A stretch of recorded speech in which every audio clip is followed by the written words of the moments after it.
Hoy dominamos el planeta, construimos ciudades, volamos al espacio y estamos en la cima de la cadena alimenticia, pero hace unos miles de años.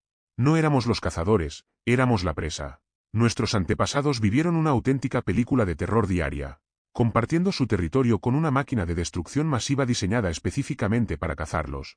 Sobrevivir a esto definió nuestra evolución. Esta es la historia del carnívoro que casi borra a la humanidad del mapa.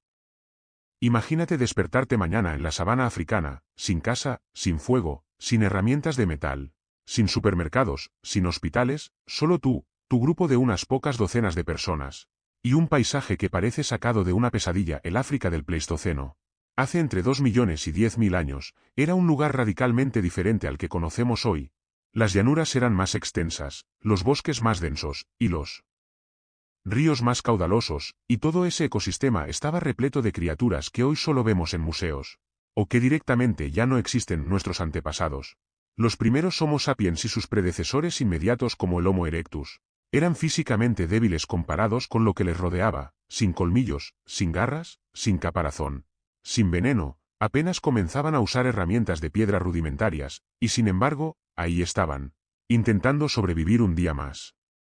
Pero entre todos los depredadores que acechaban esas llanuras, había uno que destacaba por encima del resto, uno que no solo era físicamente brutal y eficiente, sino que parecía estar evolutivamente calibrado para cazar exactamente el tipo de presa que éramos nosotros. Bípedos lentos, de tamaño mediano, con poca resistencia en distancias cortas y sin defensas naturales aparentes. Antes de revelar quién es, necesitas entender el mundo en el que vivían nuestros antepasados, porque sin ese contexto, no puedes comprender la magnitud del horror. El Pleistoceno africano era lo que los científicos llaman una megafauna paradise, un paraíso de megafauna. Y eso suena bonito hasta que te das cuenta de que la megafauna incluye a todas las cosas que podían matarte. Estaban los leones, pero no los leones modernos que conocemos hoy. Había subespecies más grandes, más agresivas, que cazaban en grupos coordinados con una inteligencia táctica que todavía hoy nos deja sin palabras. Un león adulto puede alcanzar los 250 kilogramos de músculo puro. Puede correr a 80 kilómetros por hora en distancias cortas, y caza principalmente de noche, cuando los humanos primitivos eran absolutamente ciegos y vulnerables. Que estaban los leopardos, quizás aún más peligrosos para los humanos tempranos porque son maestros del sigilo. Un leopardo no te avisa, no gruñe antes de atacar, simplemente aparece desde la oscuridad, te agarra por el cuello y desaparece con tu cuerpo antes de que nadie en tu grupo pueda reaccionar. Los leopardos además tienen la costumbre de arrastrar sus presas a los árboles, fuera del alcance de competidores, y varios yacimientos arqueológicos en Sudáfrica han encontrado cráneos de homínidos primitivos con marcas de dientes de leopardo, marcas que cuentan una historia muy específica y muy perturbadora. Estaban las hienas manchadas, que no eran los carroñeros oportunistas que el cine nos ha enseñado a subestimar. Las hienas manchadas son cazadores activos y letales, capaces de correr a 60 kilómetros por hora durante kilómetros sin parar. Tienen la mordida más poderosa del reino animal entre los mamíferos terrestres de su tamaño, capaz de triturar huesos que ningún otro depredador puede aprovechar, y cazan en clanes coordinados de hasta 80 individuos. Contra eso, un grupo de humanos sin armas de largo alcance no tenía prácticamente ninguna posibilidad. Estaban los cocodrilos del Nilo, que entonces eran incluso más abundantes y distribuidos que hoy. Cada río, cada lago, cada punto de agua era potencialmente una trampa mortal, y los humanos primitivos necesitaban agua todos los días. Había serpientes de dimensiones difíciles de imaginar, águilas coronadas gigantes que, como veremos más adelante, tienen una relación especialmente íntima y oscura con nuestra historia evolutiva. Y luego estaba el que nos interesa hoy, el que según la evidencia acumulada durante décadas de investigación paleontológica y etológica, fue probablemente el depredador más importante en la presión evolutiva que forjó al ser humano moderno. Durante mucho tiempo, cuando los científicos hablaban del depredador principal de los homínidos primitivos, pensaban automáticamente en los grandes felinos que conocemos hoy, leones, leopardos, los clásicos. Pero a medida que se han ido acumulando yacimientos arqueológicos, análisis de marcas en huesos, estudios de distribución geográfica y modelos de comportamiento predatorio, ha emergido un candidato mucho más inquietante. Un felino que se extinguió hace apenas unos pocos millones de años y que parece haber coexistido con nuestros antepasados en el momento más crítico de nuestra evolución. Se llama Dinophelis. El nombre significa, literalmente, bestia felina terrible, Y ese nombre no es una exageración de marketing científico, es una descripción funcional. Dinofelis era un felino de tamaño similar al de un leopardo moderno grande o un jaguar pequeño, entre 90 y 120 kilogramos, pero con una combinación de características que lo hacían especialmente peligroso para criaturas de nuestro tamaño y comportamiento. Tenía caninos superiores significativamente más largos que los de un leopardo moderno, aunque no tan exagerados como los del famoso tigre dientes de sable. Esta longitud media le daba una ventaja enorme, podía perforar con precisión quirúrgica las articulaciones, la base del cráneo, la garganta. Sus presas no sufrían largos periodos de asfixia. La muerte era rápida y mecánicamente eficiente. Pero lo más perturbador de Dinofelis no es su morfología, es su distribución geográfica y temporal. Los fósiles de Dinofelis aparecen en África Oriental y Meridional, exactamente en las mismas regiones, en los mismos periodos de tiempo, y en los mismos yacimientos donde encontramos los restos de nuestros ancestros más tempranos, Australopithecus, Paranthropus, Homo habilis, Homo erectus. Durante millones de años de historia evolutiva humana, Dinofelis estuvo ahí, siempre presente, como una sombra que nunca desaparecía. El paleoantropólogo C. K. Brain, tras décadas de excavaciones en la cueva de Svarkrans en Sudáfrica, llegó a una conclusión que muchos de sus colegas encontraron incómoda pero imposible de refutar. Dinofelis era un especialista, no un generalista que comía lo que encontraba.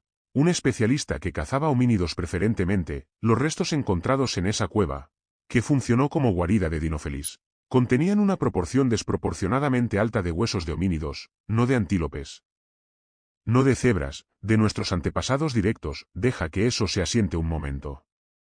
Hubo un depredador que durante millones de años se especializó en cazar seres humanos primitivos, no porque no hubiera otras presas disponibles, sino porque éramos, en algún sentido que todavía no comprendemos del todo, su presa preferida.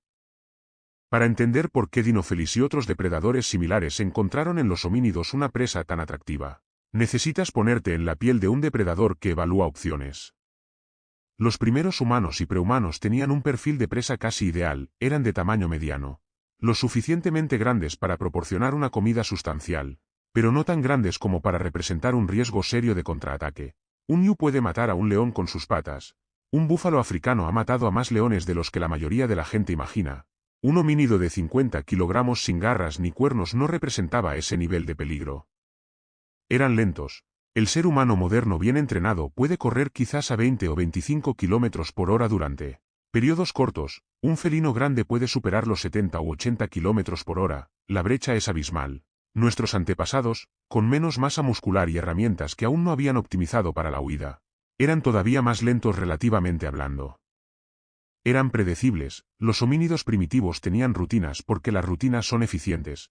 Iban a los mismos puntos de agua, dormían en los mismos refugios, recorrían los mismos caminos entre recursos. Un depredador lo suficientemente inteligente podía aprender esas rutinas y usarlas. Y hay evidencia creciente de que los grandes felinos, especialmente los leopardos y los felinos similares como Dinofelis, tienen capacidades cognitivas que les permiten exactamente eso, aprender y anticipar el comportamiento de sus presas específicas. Dormían en el suelo o en refugios poco elevados, antes de que los humanos desarrollaran el uso sistemático del fuego, probablemente hace unos 400.000 o 500.000 años en su forma más controlada. La noche era un periodo de vulnerabilidad extrema, sin visión nocturna, sin fuego para ahuyentar depredadores. Acurrucados en cuevas o bajo árboles, éramos fácilmente localizables por olfato y por sonido. Y eran sociales. Esto parece una ventaja, y en cierto modo lo es. Pero también crea vulnerabilidades específicas. Un depredador que aprende a atacar en el momento en que el grupo se dispersa, o que sabe cómo separar a un individuo del grupo, puede explotar esa sociabilidad en su contra. Los leopardos modernos hacen esto con primates regularmente. La combinación de todos estos factores creó lo que los biólogos evolutivos llaman una presión de selección masiva. Básicamente los humanos que sobrevivían a Dinofelis y a depredadores similares eran los que tenían alguna ventaja. Y esas ventajas se transmitían a sus descendientes, durante millones de años. Cada generación fue un filtro brutal. Solo los más inteligentes, los más cooperativos, los más capaces de planificar y comunicarse, llegaban a reproducirse. En cierto sentido oscuro y perturbador, Dinofelis nos hizo quienes somos. Pero Dinofelis no era el único actor en esta historia de terror. Y aquí llegamos a uno de los descubrimientos más inquietantes y cinematográficamente perfectos de toda la paleoantropología. En 2006, los investigadores analizaron con detalle el cráneo del llamado niño de Town.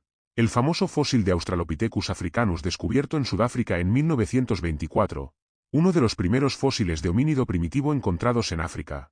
Durante décadas los científicos asumieron que había muerto víctima de un felino grande. Las marcas en el cráneo parecían indicarlo. Pero cuando los investigadores compararon esas marcas con las que dejan las águilas coronadas modernas en sus presas actuales, la coincidencia fue perfecta. El niño de Town, un joven Australopithecus de entre 3 y 4 años de edad, fue capturado y probablemente devorado por un águila, un ave. Para los niños y adolescentes de las poblaciones homínidas primitivas, el peligro no solo venía del suelo, venía del cielo. Esto explica, por cierto, algo que los primatólogos han observado en chimpancés y otros primates actuales. Tienen respuestas de alarma específicas y diferenciadas para depredadores aéreos frente a depredadores terrestres. Cuando un chimpancé ve un águila, emite una vocalización completamente diferente a la que emite cuando ve un leopardo. Y el grupo reacciona de manera distinta. Ante un depredador terrestre se agrupa y confronta. Ante un depredador aéreo se dispersa hacia la cobertura arbórea, buscando ocultarse. Esta diferenciación cognitiva, esta capacidad de categorizar amenazas y comunicarlas con especificidad, es un antecedente directo del lenguaje humano, y probablemente fue moldeada, al menos en parte, por millones de años de vivir bajo la doble amenaza de depredadores terrestres y aéreos simultáneamente.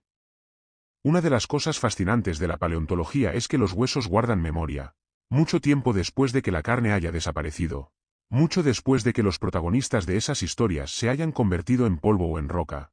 Las marcas permanecen, y los científicos modernos pueden leerlas como si fueran páginas de un libro. Las marcas de dientes de carnívoro en huesos de homínidos primitivos no son raras. Son de hecho sorprendentemente comunes en ciertos yacimientos. Lo que es especialmente revelador es el patrón de esas marcas. Cuando un depredador mata y consume a su presa, deja patrones muy específicos dependiendo de la especie. Los leopardos tienden a perforar el cráneo con sus caninos. Las hienas trituran los huesos largos para acceder a la médula. Los cocodrilos dejan marcas de arrastre en los huesos de las extremidades. Los felinos con caninos elongados como Dinophelis dejan perforaciones características en la base del cráneo y en las vértebras cervicales, exactamente donde necesitan atacar para matar de manera rápida. En la cueva de Swartkrans, C.K. Brain encontró huesos de al menos 49 homínidos individuales. Muchos de ellos presentaban estas marcas características, y la distribución de los huesos dentro de la cueva, los patrones de acumulación, la mezcla con fauna consumida, todo apuntaba a la misma conclusión. Esta no era una trampa natural donde los homínidos caían accidentalmente, era una despensa. Una guarida donde un gran depredador llevaba a sus presas para consumirlas en relativa tranquilidad. 49 individuos, en una sola cueva, en un solo periodo de tiempo geológicamente breve. Si extrapolamos esas cifras a la cantidad total de guaridas similares que debieron existir a lo largo de África, durante millones de años, los números se vuelven difíciles de procesar emocionalmente. Pero la historia de Swartkrans tiene un giro, porque también en esa cueva, en esos mismos estratos geológicos, entre esos mismos restos de homínidos consumidos, apareció algo que cambió la narrativa por completo. Huesos quemados, los primeros indicios controlados del uso del fuego, datados en aproximadamente 1 millón de años, en la misma cueva donde Dinophelis llevaba a sus presas para comérselas. El cazado estaba aprendiendo a luchar. La presión de depredación no solo nos mató, nos transformó. Los científicos que estudian la evolución humana bajo el llamado modelo de depredación argumentan que muchas de las características que consideramos más distintivamente humanas, las que nos separan de otros primates, emergieron directa o indirectamente como respuestas a la amenaza predatoria. El cerebro grande, el neocórtex expandido que permite la planificación, la teoría de la mente, la comunicación compleja, el razonamiento abstracto, todo eso tiene un coste metabólico enorme. El cerebro humano consume aproximadamente el 20% de toda nuestra energía siendo menos del 2% de nuestro peso corporal. Esa es una apuesta evolutiva gigantesca. Solo se justifica si los beneficios cognitivos son suficientemente grandes para compensarla. Y la capacidad de anticipar, planear y coordinar respuestas contra depredadores inteligentes es exactamente el tipo de beneficio que puede justificar esa inversión. La comunicación vocal compleja, las llamadas de alarma diferenciadas que mencionamos antes son solo el principio. La capacidad de transmitir información específica sobre la naturaleza, dirección y distancia de una amenaza, de coordinar una respuesta grupal, de recordar y compartir información sobre los patrones de comportamiento de un depredador específico. Todo esto requiere y selecciona hacia sistemas de comunicación cada vez más sofisticados. El lenguaje humano en sus raíces más profundas. Puede ser en parte un sistema de alerta contra depredadores que se volvió tan útil que se expandió para cubrir todos los aspectos de la vida social. La cooperación de largo plazo, los primates son sociales, pero la cooperación humana tiene una escala y una profundidad que no tiene paralelo en el reino animal. Compartimos recursos con individuos no emparentados, colaboramos en proyectos que duran años. Establecemos normas sociales que van más allá de la familia inmediata. Una parte significativa de ese edificio de cooperación pudo haber sido construida sobre la necesidad de coordinar defensas colectivas, los grupos que cooperaban mejor sobrevivían más, y la selección favoreció los rasgos psicológicos que hacen posible esa cooperación. El uso del fuego fue probablemente el punto de inflexión más dramático de todos, antes del fuego controlado. La noche pertenecía a los depredadores. Los grandes felinos son cazadores crepusculares y nocturnos por preferencia. El fuego cambió esa ecuación de manera fundamental. Con una hoguera en el centro del campamento el olfato de un felino se confunde. Su instinto de acercarse se suprime. Los humanos podían por primera vez dormir con relativa seguridad. Planear a largo plazo, desarrollar rituales sociales nocturnos. El fuego no solo cocinó nuestra comida, cocinó nuestra cultura.